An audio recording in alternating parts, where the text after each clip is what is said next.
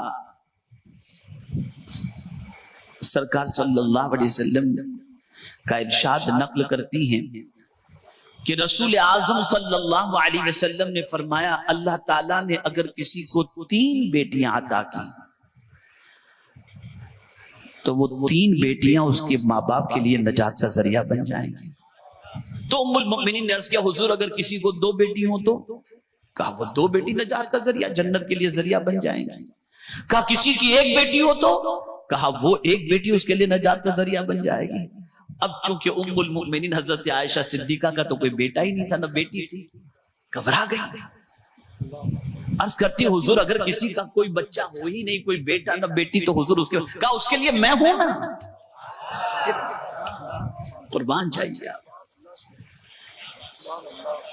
آپ ذرا سوچو. اور حدیث شریف میں ہے, جس کسی نے 3 بیٹیاں یا 3 بہنوں کی پرورش اسلام کے اصول و ضوابط کے مطابق کی, وہ تینوں بیٹیاں یا بہنیں اس کے لیے جنت جہنم سے آڑ بن جائیں گی. بیٹیوں کو زحمت سمجھنے والوں کو چاہیے کہ سرکار صلی اللہ علیہ وسلم کی حدیث شریف سے بیٹیوں کی عظمت کو سمجھیں.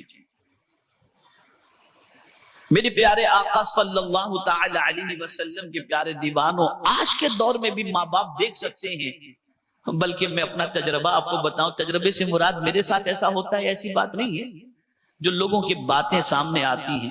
زیادہ تر بچیوں کا سسرال میں جھگڑا ماں باپ کو لے کر کے ہی ہوتا ہے. جہاں سسرال والوں نے بچی کے ماں باپ کو کچھ کہا, بچی فوراً آستین چڑھا رہی, میرے ماں باپ کو برا بھلا مت کہو, فوراً ڈیفینس میں کھڑی ہو جاتی ہے. اور بیٹا جہاں ماں باپ نے کچھ کہا, بیوی کا ہاتھ پکڑا, میں جا رہا ہوں گھر چھوڑ کر.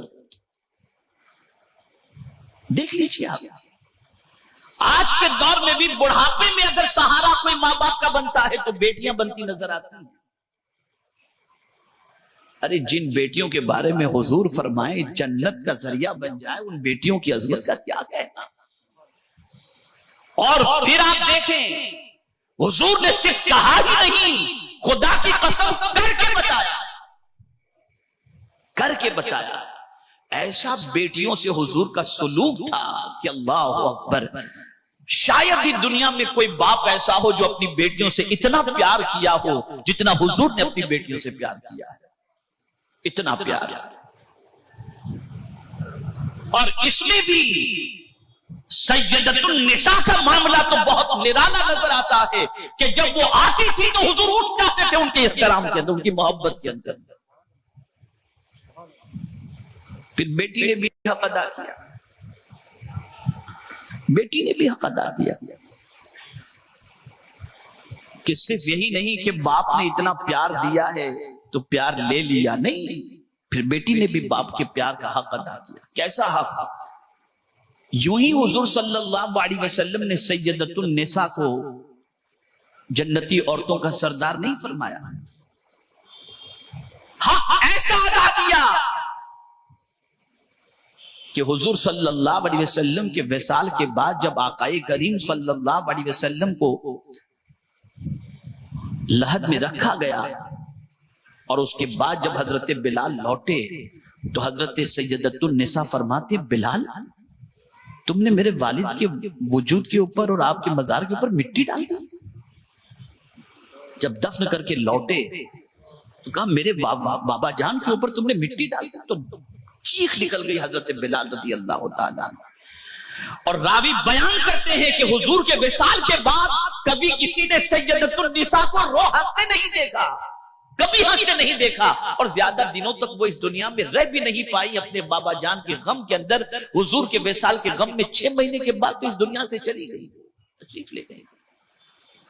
تو نہ کوئی باپ حضور جیسا ہو سکتا ہے, نہ کوئی بیٹی سیدۃ النساء جیسی ہو سکتی ہے, لیکن حضور نے کہا نہیں, خدا کی قسم کر کے دکھا دیا، بیٹیوں سے سلوک کر کے بتا دیا۔ ہر بیٹی سے حضور پیار کرتے تھے، بلکہ حد تو یہ کہ بیٹیوں کے بچوں سے بھی حضور پیار کرتے تھے، ان کے بچوں سے بھی۔ خیر تو عرض یہ کر رہا تھا، بچہ پیدا ہو تو کان میں